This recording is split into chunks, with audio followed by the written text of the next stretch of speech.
सरकारी नौकरी की जबरदस्त तैयारी के लिए हमारे चैनल को सब्सक्राइब कर लीजिए, साथ ही साथ बेल आइकन को प्रेस कर लीजिए और ऑल ऑप्शन पे टिक कर लीजिए, जिससे हमारी सारी वीडियो सबसे पहले आप तक पहुंचे बिल्कुल फ्री।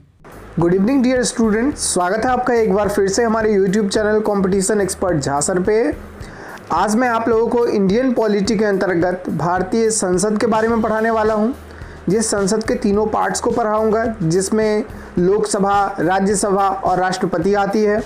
राष्ट्रपति के बारे में मैं आपको पहले ही पढ़ा चुका हूं। अगर आपने वो वीडियो नहीं देखा है तो नीचे पीछे प्लेलिस्ट में जाके आप ज़रूर उस वीडियो को ज़रूर देखिए हमारे चैनल से। इसके अलावा पॉलिटी के और भी कई सारे टॉपिक्स मैंने करवा चुका है, आप उन सभी वीडियोस को देख सकते हैं और साथ ही बाकी सब्जेक्ट के वीडियो को भी। तो अगर आप यहाँ पर नए आए हैं तो इसे ज़रूर सब्सक्राइब कर लीजिए और बेल आइकन को प्रेस कर लीजिए ताकि आप सारे कंप्लीट वीडियो को देख सकें और इसका फ़ायदा ले सकें। तो चलिए आज हम स्टार्ट करते हैं, संसद के बारे में जानते हैं। फर्स्ट पॉइंट है हमारा कि भारत की संसद राष्ट्रपति, राज्यसभा तथा लोकसभा से मिलकर बनती है। मैंने आपको पहले ही बता दिया है कि संसद के 3 विंग होते हैं, राष्ट्रपति, राज्यसभा और लोकसभा। यह आर्टिकल 79 के अंतर्गत है। संसद के बारे में जो भी बातें शुरू होती है वो अनुच्छेद 79 से शुरू होती है। तो चलिए आज हम इसके अंतर्गत पहले राज्यसभा को जानेंगे। तो राज्यसभा के बारे में समझते हैं, फिर जो है मैं आपको लोकसभा के बारे में बताऊंगा। तो राज्यसभा के बारे में पहला पॉइंट ये है कि राज्यसभा को उच्च सदन भी कहा जाता है, आप ये याद रखेंगे, और लोकसभा को निम्न सदन। इस पॉइंट को आप याद रखेंगे, एग्जाम में आता है कि उच्च सदन कौन सा है, तो राज्यसभा। अगला पॉइंट है कि राज्यसभा के सदस्यों की अधिक से अधिक संख्या 250 हो सकती है। जी हाँ, बिल्कुल एग्जाम में आता है कि मैक्सिमम राज्यसभा के कितने सदस्यों की संख्या हो सकती है देश में, तो 250। राज्यसभा की संरचना या अनुच्छेद 80 के अंतर्गत जो है वह राज्यसभा के बारे में बातें की गई है। नेक्स्ट पॉइंट जानता हूं मैं कि वर्तमान समय में यह संख्या 245 है। अभी इंडिया में जो है वह 245 कुल राज्यसभा के सदस्य हैं। इनमें से 12 सदस्यों को राष्ट्रपति मनोनीत करते हैं। ये ऐसे व्यक्ति होते हैं जिन्हें कला, साहित्य या फिर विज्ञान, समाज सेवा, सहकारिता आदि में विशेष ज्ञान का अनुभव होता है। अर्थात 12 सदस्यों को जो है वह राष्ट्रपति मनोनीत करते हैं। किसमें, तो राज्यसभा में। जो 245 अभी वर्तमान में राज्यसभा के सदस्य हैं, ये दोनों पॉइंट याद रखेंगे। और ये वैसे आदमी को मनोनीत करते हैं जो कला, विज्ञान या समाज सेवा, सहकारिता आदि क्षेत्र में जो है विशेष अनुभव प्राप्त किए रहते हैं। शेष 233 सदस्य जो होते हैं वह संघ की इकाइयों का प्रतिनिधित्व करते हैं, अर्थात वह राज्यों के जो है सभी राज्यों से चुनकर आते हैं। नेक्स्ट पॉइंट है कि राज्यसभा की सदस्यता के लिए न्यूनतम उम्र सीमा जो होनी चाहिए वह 30 वर्ष होनी चाहिए। यह आप बिल्कुल याद रखेंगे, कंफ्यूज नहीं होंगे, क्योंकि लोकसभा की सदस्यता के लिए न्यूनतम उम्र सीमा 25 वर्ष है, लेकिन राज्यसभा के लिए यह 30 वर्ष है। नेक्स्ट पॉइंट बनता है कि राज्यसभा एक स्थायी सदन है जो कभी भी भंग नहीं हो सकती। तो आप उच्च सदन भी कहते हैं राज्यसभा को, और राज्यसभा को ही स्थायी सदन भी कहते हैं। और यह स्थायी सदन होता है जिस वजह से यह कभी भंग नहीं होता है, इसे आप याद रखेंगे। नेक्स्ट पॉइंट है कि इसके सदस्यों का कार्यकाल 6 वर्षों का होता है। यह भी एग्जाम में कई बार आता है कि राज्यसभा के सदस्यों का कार्यकाल कितने वर्षों का होता है। नेक्स्ट पॉइंट है कि इसके 1/3 सदस्य प्रति 2 वर्ष के बाद सेवानिवृत्त हो जाते हैं। इस पॉइंट को आप जरूर नोट डाउन करेंगे। यह क्वेश्चन मैंने कई एग्जाम्स में देखे हुए हैं कि 1/3 सदस्य जो राज्यसभा के होते हैं वह प्रति 2 साल के बाद बदल दिए जाते हैं। आपको ये पूछ सकता है कि प्रति 2 साल के बाद कितने सदस्य जो है वो राज्यसभा में सेवानिवृत्त हो जाते हैं, या फिर कितने साल के बाद जो है वो प्रति कितने साल के बाद जो है वह 1/3 सदस्य राज्यसभा में सेवानिवृत्त हो जाते हैं। तो उसका आंसर होगा 2 वर्ष। यह किस में बताया गया है, तो आर्टिकल 83 के फर्स्ट में यह बातें बताई गई है, संविधान के 83 के ए वाले अनुच्छेद में। नेक्स्ट पॉइंट हम जानते हैं कि जो हमारे राज्यसभा में सदस्यों की संख्या है वो किस राज्य से कितनी है, क्योंकि इनमें से क्वेश्चंस देखने को मिला है पिछले कुछ वर्षों में कि जैसे आपको कोई स्टेट दे देगा बिहार और उसमें पूछेगा आपको कि इसमें राज्यसभा के कितने सदस्य हैं बिहार से, तो आपको 16 आंसर करना होगा। इस तरह से जानते हैं, हम एक नज़र दोहराते हैं जो मेन स्टेट है। जैसे उत्तर प्रदेश में सबसे ज़्यादा राज्यसभा के सदस्य हैं, क्योंकि उत्तर प्रदेश सबसे बड़ा जो है वो जिला है, क्या कहते हैं, आबादी के तौर पे। तो 31 जो है 31 सदस्य हैं राज्यसभा के उत्तर प्रदेश से। बिहार से हैं 16 सदस्य, पश्चिम बंगाल से भी हैं 16, तमिलनाडु से 18, महाराष्ट्र से 19, कर्नाटक से 12, आंध्र प्रदेश से 11, मध्य प्रदेश से 11, झारखंड से 6, छत्तीसगढ़ से 5, हरियाणा से 5, जम्मू कश्मीर से 4, हिमाचल प्रदेश से 3, उत्तराखंड से 3, नागालैंड से 1, उसके बाद से आपका मिजोरम से 1, मेघालय से 1, मणिपुर से 1, त्रिपुरा से 1, सिक्किम से 1, उसके बाद आपका अरुणाचल प्रदेश से 1, उसके बाद से गोवा से 1 और तेलंगाना से 7, असम से 7, पंजाब से 7, केरल से 9, राजस्थान से 10, उड़ीसा से 10, गुजरात से 11 और ये सभी जो है वो है। आप इसका स्क्रीनशॉट ज़रूर ले लें आप, क्योंकि इसको बार बार जो आप रिवाइज़ करेंगे तो आपको एक बार में पूरा याद हो जाएगा। आप इसका स्क्रीनशॉट ले लीजिए। फिर अगला स्लाइड में दिखाता हूँ आपका, आप इसका भी स्क्रीनशॉट ले सकते हैं नेक्स्ट पार्ट का। ठीक है, अब अगले पॉइंट पे चलते हैं हम लोग। संघीय क्षेत्र में जो है वो कुछ और भी है केंद्र शासित प्रदेश जहाँ पे राज्यसभा के सदस्य लिए गए हैं। जैसे दिल्ली से 3 राज्यसभा के सदस्य लिए गए हैं, तो दिल्ली से 3, आप इसे भी याद रखेंगे इस पॉइंट को। दिल्ली से 3 है राज्यसभा के सदस्य, पुदुचेरी से 1 हैं। राज्यसभा के प्रथम उपसभापति जो थे वह श्री SV कृष्णमूर्ति राव थे। उपसभापति कहने का मतलब ये हुआ, सभापति तो राज्यसभा का उपराष्ट्रपति हो जाता है, जो मैं आपको पिछले वीडियो में उपराष्ट्रपति के बारे में बताया हूँ। लेकिन उपसभापति जो होता है वो कौन थे सबसे पहले राज्यसभा के, तो SV कृष्णमूर्ति राव। कभी कभी पूछ देता है, इसलिए आप इसे याद रखेंगे कृष्णमूर्ति के नाम से। नेक्स्ट पॉइंट जानते हैं राज्यसभा के बारे में। राज्यसभा का सभापति या उपसभापति अर्थात इसका जो अध्यक्ष और उपाध्यक्ष होता है उसके बारे में जानते हैं। आर्टिकल 89 में इनके बारे में बताया गया है, और क्या बताया गया है वो जानिए कि भारत का उपराष्ट्रपति जो होता है वह राज्यसभा का पदेन सभापति होता है। मैंने उपराष्ट्रपति वाली वीडियो में ये बातें क्लियर कर चुका हूँ, उपराष्ट्रपति ही राज्यसभा का जो अध्यक्ष होता है। नेक्स्ट पॉइंट है कि राज्यसभा यथाशीघ्र अपने किसी सदस्य को अपना उपसभापति चुनेगी, और जब जब उपसभापति का पद रिक्त होता रहेगा तब तब राज्यसभा किसी अन्य सदस्य को अपना उपसभापति चुनेगी।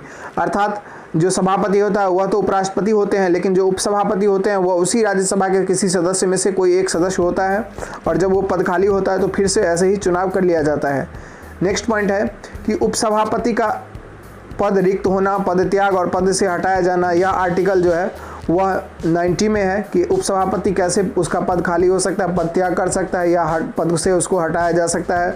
उसके बारे में जानिए कि उपसभापति यदि राज्यसभा का सदस्य नहीं रहता है तो वह अपना पद रिक्त कर देगा, अर्थात जब तक वह राज्यसभा का सदस्य रहेगा तभी तक जो है वह उपसभापति बन सकता है। अगला पॉइंट है कि सभापति को संबोधित त्यागपत्र द्वारा वह अपना पद त्याग कर सकेगा। जब भी उपसभापति को त्यागपत्र देना पड़ेगा तो वह राज्यसभा के सभापति को अर्थात उपराष्ट्रपति को अपना त्यागपत्र देगा।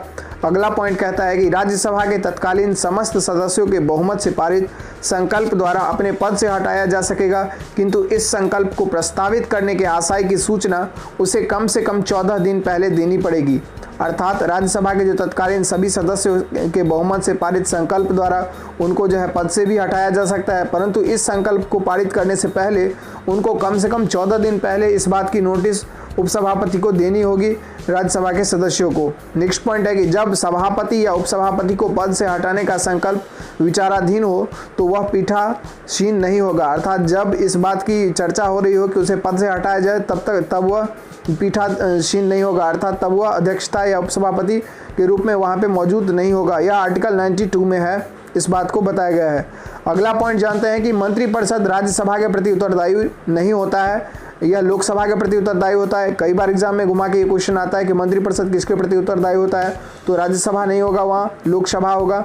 तो यह पॉइंट को आप समझ लीजिए। नेक्स्ट पॉइंट है कि आर्टिकल 249 अनुच्छेद 249 के अनुसार यदि राज्यसभा उपस्थित तथा मत देने वाले सदस्यों के 2/3 बहुमत से प्रस्ताव पारित कर यह घोषित करती है कि राज्य सूची में उल्लेखित कोई विषय राष्ट्रीय महत्व का है, तो संसद उस विषय पर अस्थायी कानून का निर्माण कर सकती है। ऐसा प्रस्ताव 1 वर्ष से अधिक प्रभावी नहीं रहता है, लेकिन यदि राज्यसभा चाहे तो हर बार इसे 1 वर्ष के लिए बढ़ाया जा सकता है। कहने का मतलब यह है कि अगर कोई राज्य सूची का विषय है और वो राष्ट्रीय महत्व का है तो राज्यसभा उस पर कानून बना सकती है। यह कानून एक साल के लिए लागू होगा, लेकिन अगर उसकी ज़रूरत और अधिक दिनों के लिए होगी तो हर एक साल के लिए इसे बढ़ाया जा सकता है।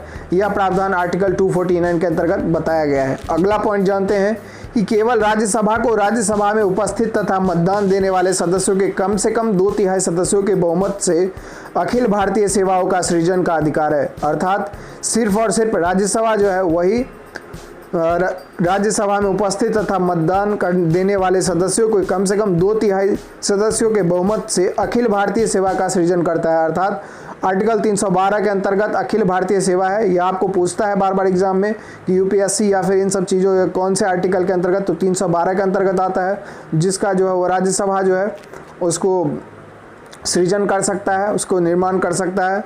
नेक्स्ट पॉइंट जानिए कि धन विधेयक राज्यसभा में पुनः स्थापित नहीं किया जाएगा। अर्थात धन विधेयक जो है वो आता है और राज्यसभा अगर उसे नहीं पारित करेगी तो 14 दिनों के बाद वो वापस फिर से पारित समझ के आगे बढ़ जाता है। तो इसके बारे में जानते हैं कि धन विधेयक राज्यसभा में पुनः पारित स्थापित नहीं किया जाएगा। आर्टिकल 109 का एक कहता है कि धन विधेयक के संबंध में राज्यसभा को केवल सिफारिश करने का अधिकार है, जिसे मानने के लिए लोकसभा बाध्य नहीं है।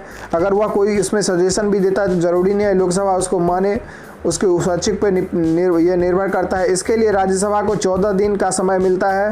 जैसा कि मैंने आपको बताया, यदि इस समय में विधेयक वापस नहीं होता है तो वह पारित समझा जाएगा और राज्यसभा धन विधेयक को न स्वीकार कर सकती है और न ही उसमें कोई संशोधन कर सकती है। तो इस पॉइंट को आप अच्छे से समझेंगे। एग्जाम में आता है कि अधिकतम जो है धन विधेयक जो है वह राज्यसभा के पास कितने दिनों के लिए छोड़ा जा सकता है, तो 14 दिनों के लिए। अगर उसने कुछ भी उसमें रिस्पॉन्स नहीं किया तो उसको ऑलरेडी पास माना जाता है, लेकिन यह कंडीशन केवल धन विधेयक की बातों में होती है। अब कुछ बात देखते हैं कि राज्यसभा सदस्य जो प्रधानमंत्री बने हैं अभी तक वो कौन कौन से थे। तो इंदिरा गांधी जो राज्यसभा की सदस्य थी और लेकिन प्रधानमंत्री बने 1966 में। दूसरा HD देवगौड़ा, वह 1996-97 में प्राइम मिनिस्टर बने लेकिन वो राज्यसभा के सदस्य थे। तीसरा इंद्र कुमार गुजराल जो 1997-98 में प्राइम मिनिस्टर बने लेकिन वह पहले राज्यसभा के सदस्य थे। उसी हिसाब से डॉक्टर मनमोहन सिंह जो 2004 में जो है से लेकर 2014 तक जो है वह प्रधानमंत्री बने और वह जो है राज्यसभा के ही सदस्य थे। नेक्स्ट पॉइंट जानते हैं हम। राष्ट्रपति वर्ष में कम से कम 2 बार राज्यसभा का अधिवेशन आहूत करता है, बुलाता है राष्ट्रपति। और राज्यसभा के एक सत्र की अंतिम बैठक तथा अगले सत्र की प्रथम बैठक के लिए नियत तिथि के बीच 6 माह से अधिक का अंतर नहीं होना चाहिए। अर्थात किसी भी जो सत्र होता है राज्यसभा की उसके बीच में जो है कम से कम 6 माह से ज़्यादा का गैप नहीं होना चाहिए। और राष्ट्रपति साल में कम से कम 2 बार जो है राज्यसभा का अधिवेशन बुलाता है, तो ये आप याद रखेंगे। नेक्स्ट पॉइंट है कि राज्यसभा का पहली बार गठन 3 अप्रैल 1952 को हुआ था। आपको पूछता है कि राज्यसभा का पहला गठन कब हुआ, तो 3 अप्रैल 1952 को याद रखिएगा को किया गया। इसकी पहली बैठक 13 मई 1952 को हुई थी। 1952 आप याद रखें। राज्यसभा में प्रतिनिधित्व नहीं है अंडमान निकोबार, चंडीगढ़, दादर व नागर हवेली, दमन व दीव और लक्षद्वीप का। अर्थात जो राज्यसभा है उसके अंतर्गत इन सभी केंद्र शासित प्रदेशों का कोई भी एक भी राज्यसभा का सदस्य नहीं है, सिर्फ दिल्ली और पुदुचेरी का है, बाकी किसी भी केंद्र शासित प्रदेशों का नहीं है। तो इसे आप याद रखेंगे। और कुछ पॉइंट, एक एक्स्ट्रा पॉइंट मैं आपके इसके अंतर्गत बता रहा हूँ। संसद भवन के बारे में थोड़ा जान लेते हैं क्योंकि इसके बनाने वाले आर्किटेक्ट इंजीनियर के बारे में कई एग्जाम्स में क्वेश्चन देखने को मिले हैं। तो संसद भवन यह एक वृत्ताकार भवन है जिसकी डिजाइन जो है आर्किटेक्ट जो है सर एडविन लुटियंस, यह नाम आप जरूर याद रखें, कई एग्जाम्स में आता है। एवं सर हर्बर्ट ब्रेकर ने 1912-13 में संसद भवन को तैयार किया था। किन्होंने, तो सर एडविन लुटियंस और हर्बर्ट ब्रेकर ने 1912-13 में। आप ईयर भी इसका याद रखेंगे क्योंकि इसका ईयर जो है कभी कभी एग्जाम में आता है, खास करके ईयर से ज़्यादा आता है इसे किसने बनाया है इसके बारे में। तो नेक्स्ट पॉइंट को जानते हैं कि संसद भवन की नींव जो है वह 12/2/1921 ईस्वी को रखी गई थी। संरचना की बाहरी परिधि 144 ग्रेनाइट पत्थरों के स्तंभ पर टिकी हुई है। तो इस तरह से कंप्लीट होता है हमारा आज का यह वीडियो। नेक्स्ट वीडियो मैं आपको लोकसभा के बारे में कंप्लीट बताऊंगा और इस तरह से हमारा संसद खत्म हो जाएगा। तो आप इस सभी पॉइंट को जो है नोट डाउन कर लेंगे, समझ लेंगे और फिर इसे जो है वो अच्छे से अपना प्रिपेयर करेंगे। तो थैंक्स फॉर वॉचिंग। मिलते हैं नेक्स्ट वीडियो में नए टॉपिक के साथ।